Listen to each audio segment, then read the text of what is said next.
Oi, gente, boa tarde. Tudo bem com vocês aí?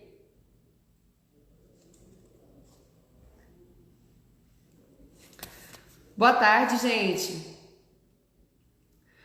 Então, ó, daqui a pouquinho o Breno entra aí pra gente conversar sobre empreendedorismo social. E aí, Caio, beijo grande pra vocês todos, gente. Tudo bem, Ari? Boa tarde.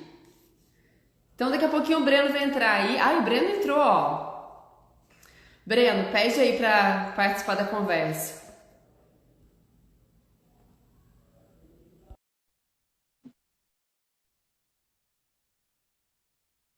Ó, gente, o Breno tá entrando aí. E aí, Oi, Carol? Breno. Boa tarde, tudo Tudo bem? bem? Tudo certo, Tudo certo? tudo certo. Eu não sei se é a sua imagem, ela ainda tá pausadinha aqui pra mim. Pra mim tá bem, Tá legal aí? Você tá tá me tudo ouvindo certo. bem? Tô te ouvindo bem.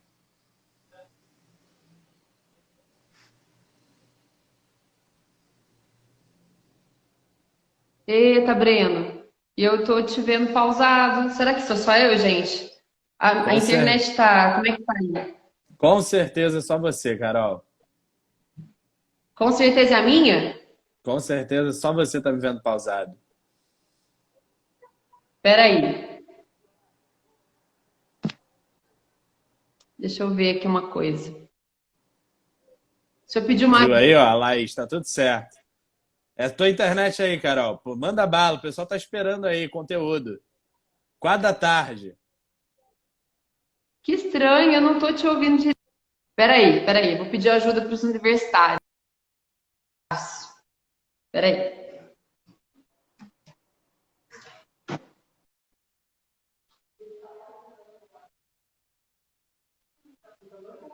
Aqui, ó. Aqui, ó. Ah lá, aqui tá ok, não tá pausado. Então tá, peraí. Breno, pede de novo aí. Se sumiu daqui?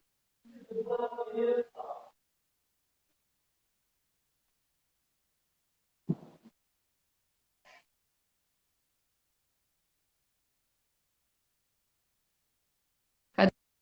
Ah lá, pediu ouvir pausado.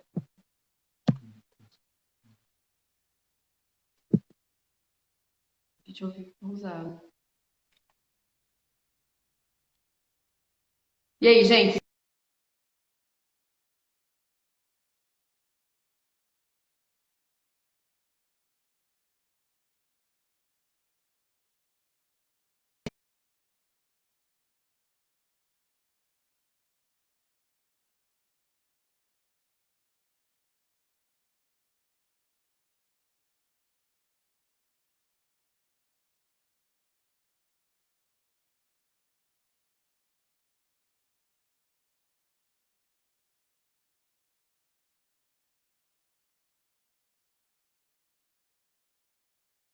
Estão me ouvindo perfeitamente aí? Cadê o Breno? Deixa eu falar com ele aqui. Ah, aqui, beleza. Aqui, peraí, Rodrigo, fica por aqui. Tá. Breno, tá me ouvindo? Carol, tua internet tá com problema. Então, vamos ver se agora vai. Tá, vamos, Ah, vambora? acho que foi. Acho que foi. Breno, então vamos começar você contando pra gente o que que você faz. O que que é o empreendedorismo social na prática? Tá bom, empreendedorismo social tem a ver com você empreender, impactando socialmente a vida das pessoas, né? Com um propósito. Claro que assim, ó, o lucro para toda organização, toda empresa, seja ela, se tenha ela um cunho social ou não, ele é necessário que você opere de forma profissional, mas os negócios com cunho social, ele tem essa questão a mais do impacto social, né? Da quantidade de pessoas que são impactadas pelo projeto que você está trabalhando. Entendi. E como é que você trabalha aí no Rio? Porque esse projeto seu recente, conta pra gente aí, o projeto que você, não sei, você criou, encabeçou agora durante a pandemia. Conta pra gente. A gente tem um instituto chamado Ressocial. Esse instituto é focado em combate ao desemprego e aumento de renda. Ficou muito latente ali no início da pandemia quem foram os profissionais que foram primeiramente impactados pela questão da pandemia, né? Pela questão da crise sanitária e econômica que a gente está vivendo. E quando chegou a resolução de máscaras ali do Ministério da Saúde, a gente viu uma oportunidade de atender profissionais que estavam parados por conta da crise, que eram costureiras e pequenas facções, né? A gente chama de facções, mas são pequenas fábricas de costura, que o pessoal na moda chama muito de facção. Então a gente colocou nosso projeto no ar ali, em pouco mais de 30 dias a gente entregou mais de 1 milhão de máscaras, impactou a vida aí de hoje a gente tem nos nossos cadastros 5 mil costureiras. Então, basicamente, o nosso projeto é de geração de renda. A gente trabalha no Brasil inteiro, entrega máscaras e faz máscaras no Brasil inteiro. Grande parte do nosso projeto está focado em São Paulo, né? E isso só é possível por conta de toda essa transformação digital aí que a gente está vivendo. Eu não precisei nunca sair da cadeira da minha casa, diante dos meus privilégios, é claro, eu entendo isso, mas diante dos meus privilégios eu não precisei sair da minha casa para a gente mobilizar tanta gente, entregar mais de 1 milhão de máscaras, conectar-se com mais de 5 mil costureiras.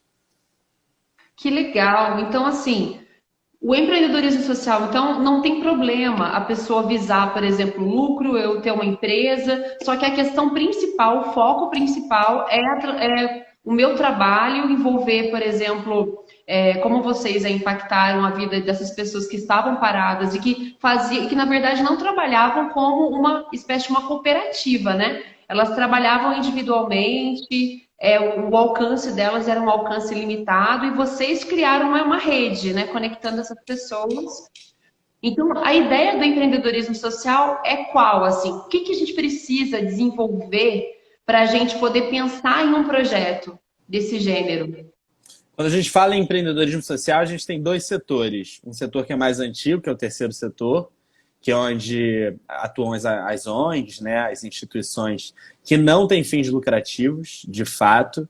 Eles atuam ali numa especificação de OSC, né, que a gente chama, que é Organização de Sociedade Civil. Você que é advogada entende muito mais isso do que eu, mas enfim. As empresas do terceiro setor, elas têm uma questão ali jurídica específica delas, elas não distribuem lucros de fato, e elas têm ali a questão da operação. Claro que ela tem que ter um negócio ali que sustente as pessoas por conta das doações. Existe um novo modelo, que é um modelo mais novo, né? Que é o modelo que a gente trabalha, que é o 2.5, que está entre as ONGs e o segundo setor, que é o setor da iniciativa privada.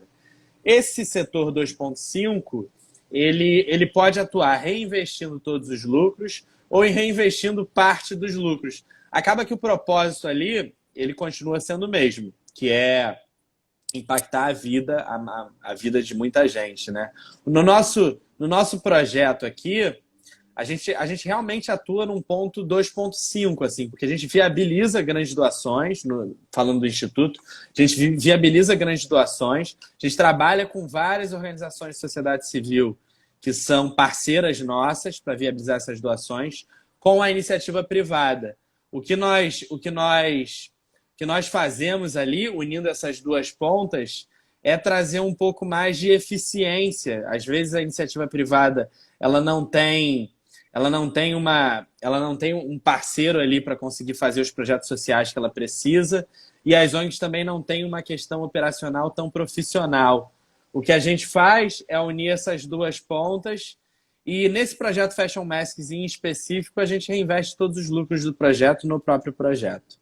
Porque é um projeto Covid, assim, e dentro de uma... A gente não vê, a gente não via... Todo mundo tem suas atribuições, nós temos a questão do empreendedorismo em nós, né? Todo mundo tem outras atribuições de trabalho, e a gente não via como uma questão ali... A gente tinha essa questão de oportunismo do ponto de vista de Covid, e a gente nunca quis fazer o projeto tendo fins lucrativos, né? Tendo distribuição de lucros.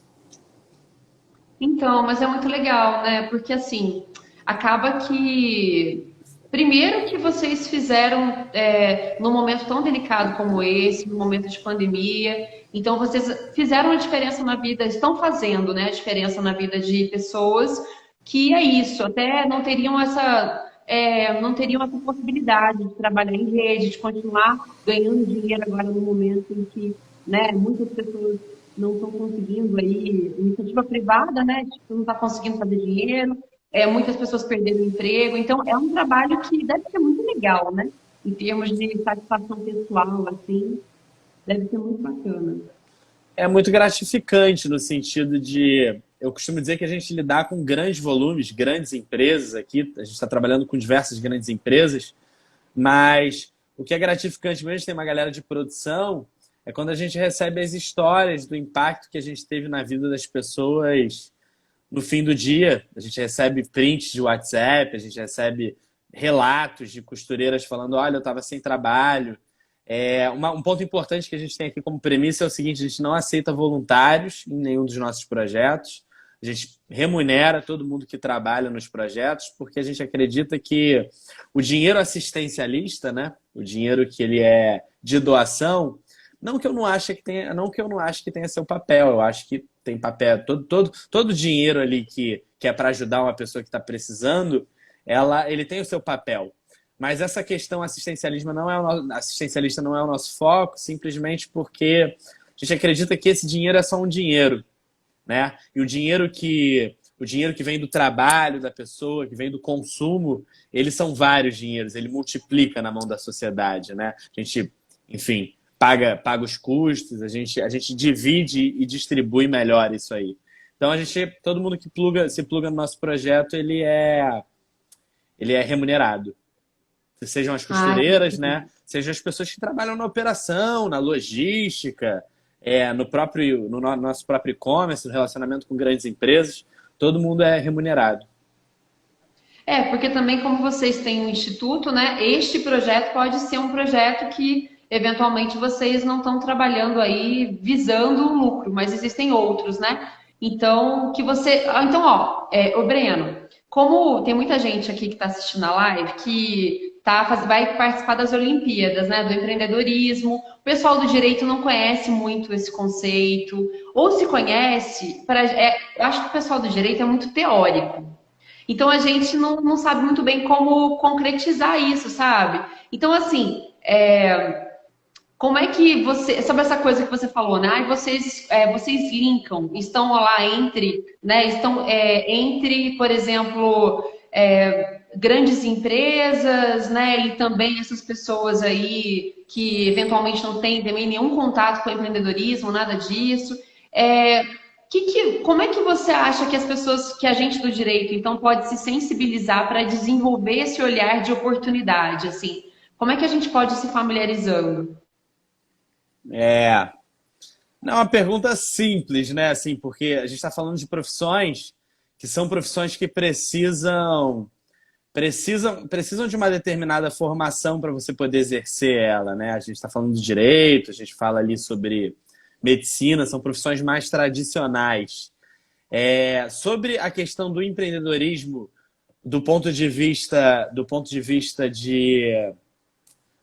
do advogado, né, da pessoa que, na verdade, da pessoa que cursou o direito, eu gosto muito do conceito assim, ó, tudo que a gente faz na vida é um empreendimento, né? Tem pessoas dentro de empresas que são intraempreendedoras. Quando a gente lidar com as iniciativas da nossa vida como empreendimento, eu acho que a gente tem aí uma chance de êxito maior. Então, falando especificamente para o pessoal das Olimpíadas, tem uma questão que é básica, né, no sentido de quando a gente vai empreender, a gente tem que resolver um grande problema. Pegando o meu aspecto agora em relação à pandemia em específico, qual era o grande problema? A gente tem um grande problema chamado Covid, né? As pessoas precisam se proteger. Existia uma demanda no mercado chamada máscaras de tecido e existiam profissionais ociosos. Então, a gente de fato entrou com uma solução que resolvia um problema e com um diferencial de ação social, de inclusão social. Então, são todos conceitos empreendedores. Quando a gente fala assim de Olimpíada, inclusive, e de conceitos, mais conceitos empreendedores, muitas vezes a gente tem que montar um negócio que a gente vai precisar de investimento, né? Uma coisa que eu sempre falo, essa tese, na verdade, não é minha, é uma tese de mercado, mas uma coisa importante para todo mundo ter em mente são duas coisas. A primeira, se resolve um problema latente da sociedade. Isso, qualquer talk de empreendedorismo vocês vão ver, assim. E uma outra questão importante é se você vai buscar investimento, qual é a tese daquele investidor, né? O que aquele investidor ali está querendo investir, qual é o planejamento dele em 5, 7 anos, para você se encaixar no planejamento dele e buscar a pessoa vai ajudar o seu negócio. Agora, fazendo um paralelo com o projeto social em específico, com a questão do empreendedorismo social, eu acredito que a gente hoje vive num cenário onde a gente vai ter em 60 dias 40 milhões de desempregados. A gente vai ter um PIB aí, por estimativas, caindo entre 4% e 5%. Então eu vejo muito espaço para a gente trabalhar num sentido onde a gente impacte a vida das pessoas de fato, utilizando esse capital intelectual aí que vocês têm como universidade, né? É muito importante que a gente pense nesse sentido, porque são problemas da sociedade que a gente precisa resolver. Eu costumo falar o seguinte, quando o PIB... Não sou eu que costumo falar também, assim, mas na verdade é um fato. Quando o PIB cai 4%, 5%, a gente está numa sociedade onde a gente vai ter que disputar entre nós e seria ótimo se toda essa mobilização ela buscasse uma solução para a gente não precisar ficar disputando entre nós, para que tenha para todos. Então, fazendo paralelo entre o empreendedorismo e o empreendedorismo social, é que a gente tem que pensar nas pessoas agora, porque por mais que às vezes a gente não queira falar sobre isso, a gente está vivendo uma crise sanitária enorme, a gente sabe, tem gente morrendo, e pós essa crise, a gente vai viver uma outra crise econômica enorme e vai ter muita gente morrendo por isso. Então, são dois problemas aí que a gente precisa tratar, cuidar, entender com carinho. Seria ótimo que esse capital intelectual aí de vocês como universidade pudesse ajudar nós como sociedade, né? E com certeza. Que interessante, né? Então, assim, o que você falou é super pertinente. Acho que agora, para os alunos que estão participando da Olimpíada, por exemplo, porque apesar do direito, então, não ser um lugar assim onde tradicionalmente a gente fale sobre empreendedorismo e tal, mas especificamente com relação a essa vertente empreendedorismo social, o que há é muita oportunidade agora, né? Então, por exemplo, como você falou, quais são os profissionais que estão ociosos, de que modo a universidade poderia conectar ou tornar essa comunicação, uma comunicação que não existe, que ela passe a existir, ou se ela já existe, melhorar essa comunicação, linkar pessoas, né? Pensar, então, talvez não seja nem inventar a roda, né? Talvez seja o que já existe e de que modo a gente pode conectar essas pessoas criando alguma coisa. Né? Então, eu acho que a coisa agora, uma dica legal para quem vai participar das Olimpíadas, é começar a olhar de que modo a gente pode, o que existe, qual é o cenário que nós temos aqui na nossa região, no mercado de Pouso Alegre, da região de Santa Rita, essa região aqui, observar o que já existe e começar com este olhar, né, de que se aquilo que já existe, de que modo pode ser melhorado, implementar, isso, né, melhorado e tal, ou a gente pode criar novas oportunidades aí visando uma vida coletiva que seja, né, que esteja estruturada de um outro modo, né? Então, quer dizer, eu acho que, sabe o que eu me lembrei agora? Não sei se você viu aí também durante a pandemia, um outro colega meu, que eu não vou chamar ele para conversar aqui, mas ele também seria uma pessoa legal para chamar. O que ele fez ele é músico e ele conectou vários músicos criando um festival online que então as pessoas podiam fazer contribuições e tal. Então, também essa ideia, né? Olha, pessoas que estão paradas, que não vão poder trabalhar por um período agora, né? Porque os bares estavam fechados, agora lentamente voltam a abrir. Então você conecta essas pessoas. Eu acho que o pensamento agora, Breno, o que fica assim da sua fala para mim, é que a gente tem que tentar criar um olhar de rede. Que este é um olhar importante para quem pretende trabalhar com empreendedorismo social. O que você acha? Eu acho o seguinte, Carol, a gente está passando.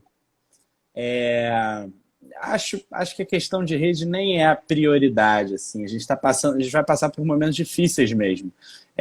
Não tem notícia boa. Eu sempre, quando eu estou participando desses calls, o que eu falo é o seguinte: a gente está passando por um momento difícil, não tem notícia boa. Por mais que às vezes a gente queira falar que as coisas estão indo bem, que assim, a quarentena trouxe aprendizados, enfim. A gente se prepara aí para um momento muito difícil na sociedade. A gente está vivendo um momento difícil, a gente se prepara para um momento mais difícil.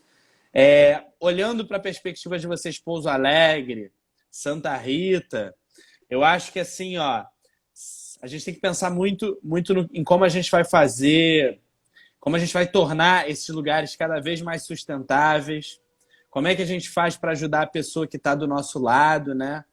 Como é que a gente faz para consumir nos bares, almoçar nos restaurantes, comprar roupa nos locais que sejam da própria localidade, né? Nas lojas que sejam da própria localidade.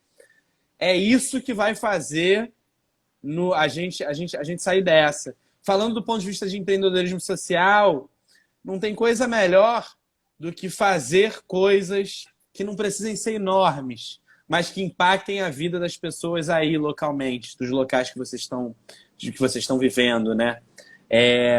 Não vai ter coisa melhor do que isso, não vai ter coisa melhor do que as pessoas se conscientizarem que elas precisam comprar local. Não vai ter coisa melhor. A gente aqui utiliza uma proposição chamada proposição bairros sustentáveis, né? No Instituto. Todos os nossos projetos a gente olha muito para isso. Bairros sustentáveis não é uma metodologia nossa, é uma metodologia de 1920. Quem já teve a oportunidade de vir no Rio de Janeiro conhece o bairro de São Cristóvão, ou pode conhecer, quem vier por aqui em algum momento. São Cristóvão é um bairro muito próximo ao centro da cidade. É um bairro que tinha tudo para ser sustentável. É um bairro que tem grandes empresas, é um bairro que tem 2 clubes de futebol por lá, tem o Vasco da Gama, tem o próprio Clube de São Cristóvão, que tem um outro estádio lá. Está a 15 minutos da Zona Sul, 15 minutos da Zona Norte, e a gente nunca conseguiu transformar esse bairro num bairro sustentável. Tem uma comunidade lá, que é a Barreira do Vasco da Gama também. A gente nunca conseguiu transformar aquela localidade num local sustentável, as pessoas ainda saem de lá para trabalhar.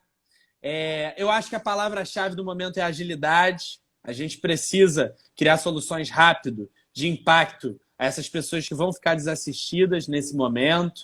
Então, numa perspectiva de rede, claro, quanto mais a gente consegue conectar pessoas no mesmo propósito, melhor, né? Uma perspectiva de impacto, acho que a gente tem que começar a pensar muito numa questão local nesse momento, porque é o que a nossa necessidade aí tá falando, né? Do ponto de vista ágil, enfim. Do ponto de vista da universidade, tomara que tenham muitas soluções locais. Tomara que tenha muitas soluções para explorar essa vocação que cada um tem dentro de si, né? Toda cidade tem aquela pessoa invisível, aquela pessoa que está desassistida. Tomara que todas essas soluções aí de Pouso Alegre sejam para essas pessoas, para estimular qual é a vocação que cada pessoa dessa tem. Às vezes, lá na comunidade tem uma pessoa que tem uma capacidade espacial enorme, que poderia ser um grande engenheiro. E a gente não está aproveitando essa pessoa, uma grande engenheira. Às vezes tem uma grande estilista, um grande estilista, a gente não está aproveitando essa pessoa. Tomara que o pessoal foque muito nessa questão local, porque a gente está precisando agora. A gente está precisando agora estimular bastante essas pessoas que estão desassistidas. Sabe que enquanto eu estava falando, eu pensei numa coisa aqui também. Não sei se seria assunto para outra live, sabe? Mas eu me lembrei de um conceito que eu não domino muito, mas que eu achei muito interessante quando eu ouvi falar, que é o design thinking.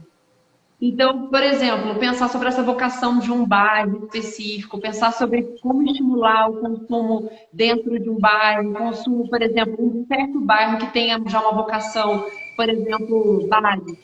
Então, estimular um consumo naquela região, você acha que isso faz sentido?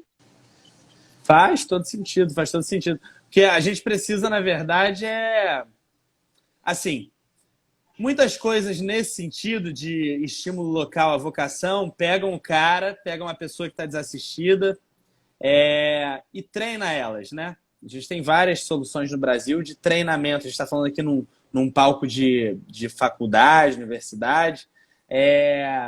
Você pega a pessoa, treina essa pessoa e joga ela no mercado, né? Eu não acho um problema o treinamento. Na verdade, a educação é uma questão principal, né? Mas eu acho que falta muito nas nossas iniciativas a gente pegar, por exemplo, que essas pessoas têm como vocação agora, né? Porque essas pessoas, eu costumo dizer o seguinte, quem tem fome tem pressa, sabe? Então, você tem que pegar, de fato, que essa pessoa... Falando de empreendedorismo social, a gente está falando muito de empreendedorismo social, a gente está falando de pessoas, né? Quantidade de pessoas impactadas. Quando você fala de gerar renda, dar trabalho para essas pessoas, você tem que pegar o que elas já sabem fazer, sabe? O que essas pessoas já sabem fazer, para depois você treinar. E aí, quando você fala de uma perspectiva local, você consegue fazer com que essa pessoa trabalhe 6, 8 horas e treine mais 4, porque ela não precisa se deslocar, né? Então a questão do consumo tem muito, do consumo local tem muito nesse sentido também. A gente consegue com que a pessoa gere a renda rápido e depois a gente consegue treinar ela com o tempo que a gente aproveita. E falando sobre design thinking, é ótimo, assim, eu acho ótimo, uma ótima metodologia para organizar pensamentos. Ai, legal. Breno, você quer acrescentar alguma coisa aí que você gostaria, acha que é válida, que o pessoal deveria saber também para começar aí neste projeto? Ou será que a gente abordou quase tudo aí que era fundamental? Eu acho o seguinte, Carol, a gente precisa aí de pessoas realizadoras, né, na sociedade. A gente não pode ficar só assistindo as coisas acontecerem e não se mobilizar.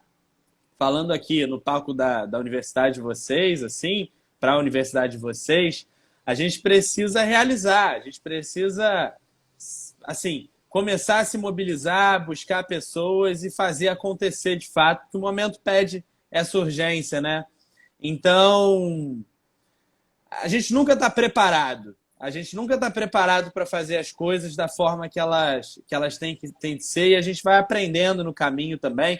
Eu vejo muita gente acaba ficando assim, eu ainda não estou preparado, ainda não estou preparado. Vamos fazer acontecer. Essa é a minha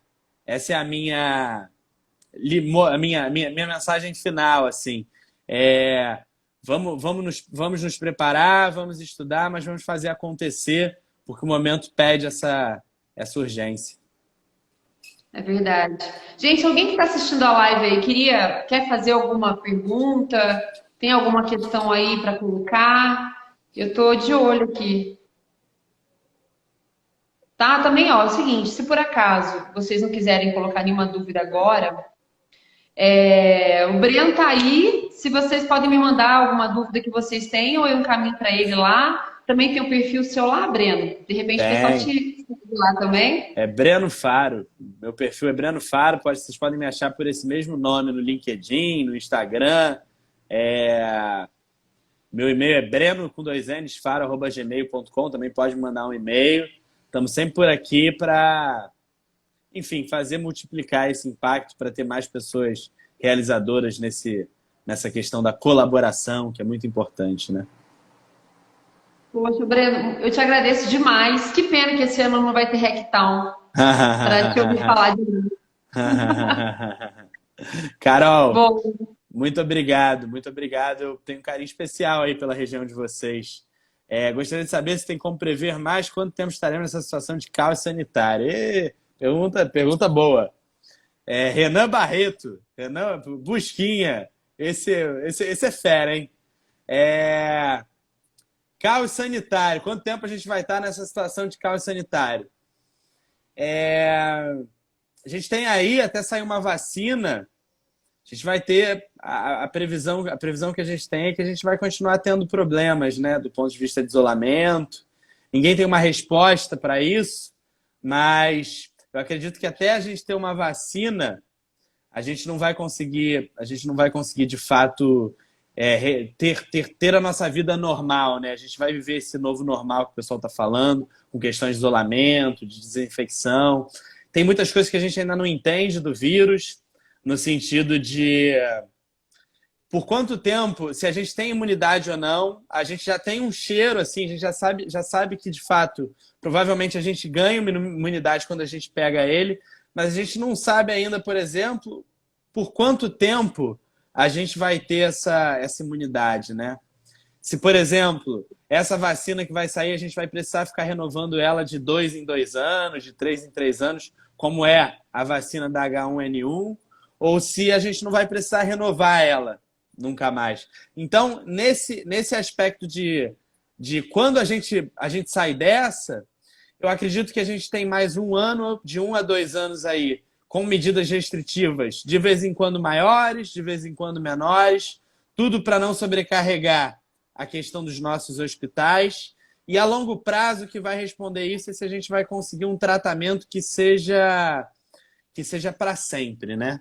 Se a gente conseguir uma vacina, que essa gripe, né, essa epidemia, essa pandemia, seja como a catapora, né, que você só tem uma vez, a gente tá safo dela.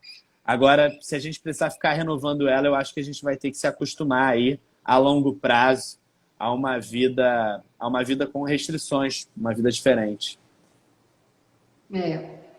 Bom, com certeza a gente não sabe ainda dessas coisas. O que sabe agora é que foi o que você acabou de falar, né? Olha, o que que eu sei, o que que as pessoas ao meu redor sabem, como é que a gente consegue conectar isso de modo a tornar essa vida uma vida, talvez não melhor, mas de que modo a gente consegue melhorar um pouco a situação em que a gente se encontra, né? Então, eu acho que agora o que você falou eu achei sensacional. A coisa o que as pessoas sabem, o que a gente sabe e o que que a gente faz com isso. É isso, Carol.